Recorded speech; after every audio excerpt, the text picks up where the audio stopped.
affairs doing here?"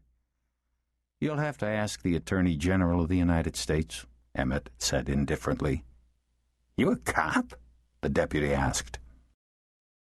This didn't feel like Indian country to Anna, with its bucolic Washington Irving landscape.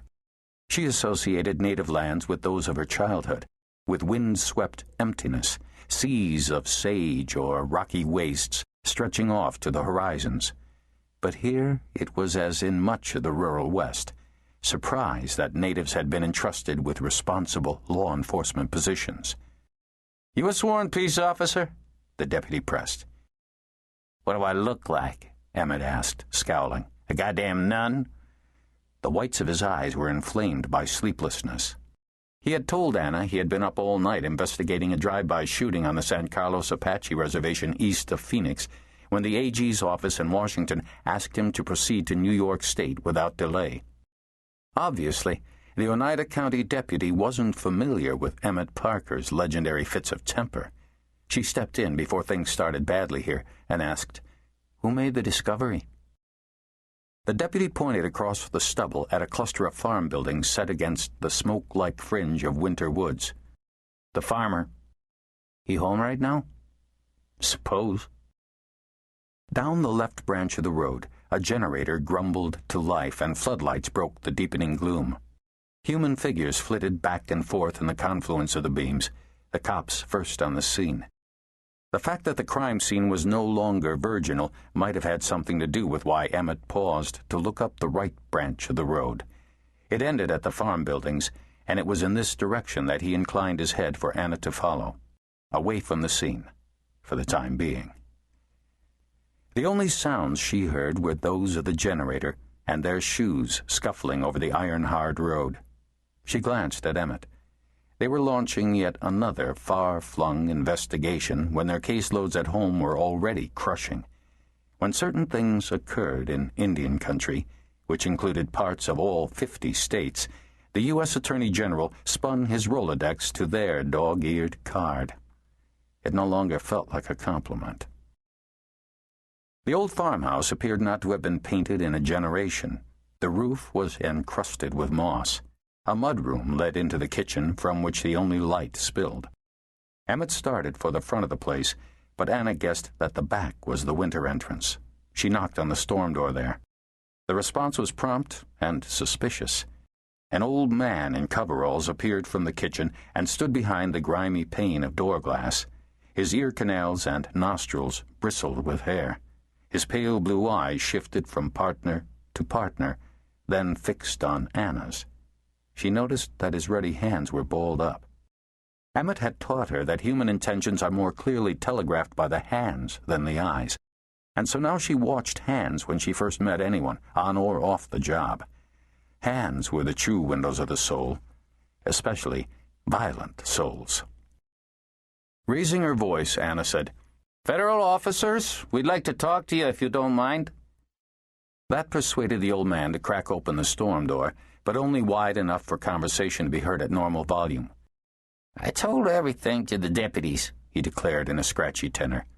"I'm sure you did," she said, "but we'd appreciate getting our own information from the source." "Am I a source?" "The only one we've got so far." After a few seconds, the farmer unfisted his hands and opened the door for Anna and Emmett to enter. A wood-fed cook stove was going in the kitchen, making the room comfortable, but the farmer led them down a hallway with creaking oak floors to a chilly parlor. He parted the curtains, letting in a light so wan he had to turn on a floor lamp. The furniture was dusty, and the rooms beyond still, which suggested to Anna that the farmer was a widower. The old man gestured for the partners to take the sofa as he sat opposite them in an armchair. "Your engines," he observed with a myopic stare. "How about that?" Emmett said tonelessly. "Never seen either of you before, have I?" "Doubtful." "Not Iroquois, are you?" "No," Anna replied, sensing that this was a distinction she'd have to make repeatedly in the coming days. "Investigator Parker is a Comanche from Oklahoma, and I'm a Modoc from Northern California." "You say Mohawk, lady?" "No, Modoc." I've heard of Comanches, but not Modocs." He waved languidly at a bookshelf in the corner, inferring that Indian studies were included among the tomes stacked helter-skelter on the shelves. And that's where Indians belonged. Books.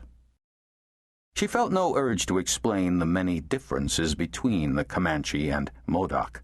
His people blunt and straightforward, hers more introspective and circuitous.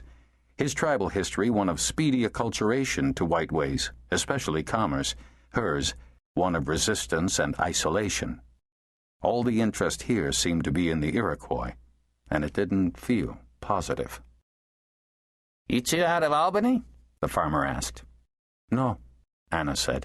"I'm from the FBI Las Vegas field office, and Investigator Parker's from the Phoenix Area Bureau of Indian Affairs. We're here on special assignment." "But you got pals among the Oneida," the old man said accusatively. "None," Emmett said. "Friends among any of the 6 Iroquois nations?" He meant the Cayuga, Oneida, Onondaga, Mohawk, Seneca, and the Tuscarora. "A few, but no Oneida," Emmett replied. "Didn't catch your name?" "Clifford Van Hastert." To prove that he had been pestered repeatedly by law enforcement over the past 12 hours, Van Hastert then spelled his last name with as much precision as his ill-fitting dentures would allow. "Why is the federal government sending Indian cops up here?" "Why not?" Emmett said, yawning. "What call do Indians have to look into anything off the reservations?" Anna believed that Emmett was about to explain the joint jurisdiction both the FBI and the BIA had in cases that involved an Indian either as a suspect or a victim, and by federal definition, Indian country was more expansive than the reservations themselves. But instead of wading into this, Emmett sat back and folded his big hands over a knee, his tag-team signal for Anna to take over the questioning. "You raise Indian corn, Mr. Van Hastert?" she asked pleasantly. "For Thanksgiving decorations. Nobody can digest these varieties anymore. Even you folks don't have the gut for it. Some Cayugas tried, and it made 'em sicker than dogs. I warned 'em, but they wanted to go traditional. That's the rage, isn't it, going traditional?" "I suppose. Is this your farm, or do you work it for somebody else?" "Mine. Till the goddamn Oneida, with the help of you feds, steal it. The Iroquois are like Jews. They love money. To them, land is nothing more than money, even though they say it's their sacred homeland that matters, their Mother Earth. But it's money, money, money. That's the game here. It's always the game." Anna sat back to tell Emmett that he might as well take the lead again. "And they don't just want some land," the old man ranted on. "They want all the land. Why, everybody knows they were paid fair and square 200 years ago by the state. Even they admit that. Not even an issue. Nobody shoved those deals down their throats. They shook on it because they love money. They drank it all up or gambled it away in no time, but they still love money. Now, all of a sudden, they're claiming the thousands and thousands of acres that were bought honestly by my ancestors and all the other pioneers here in Oneida and Madison counties. The money's gone, so now they want the land back. I suppose it makes me sound prejudiced or something, but don't that make your Oneida brethren Indian givers?" Emmett interrupted. "How'd you become aware of what happened out in your field?" Van Hastert paused, his eyes turning ruminative. "The sound." "What kind of sound?" But the old man seemed to have only half heard Emmett. "About 3 in the morning. It angled right over the house." "Angled?" "Dropped out of the west. Then a thump, like a watermelon falling off the back of a wagon, followed by nothing, dead quiet." "What did you do?" "Phoned the sheriff's office. They said a squad car was on the way, but it was going on 4:30 when I saw a spotlight shining through the woods from the highway. The sheriff's car never turned off the county road, and the deputy never got his fat ass out of the car. His spotlight went off after just a couple of minutes. He drove off, and I phoned again. They said the deputy saw nothing to account for the sound. So come dawn, I went outside to have a look on my own." He paused again.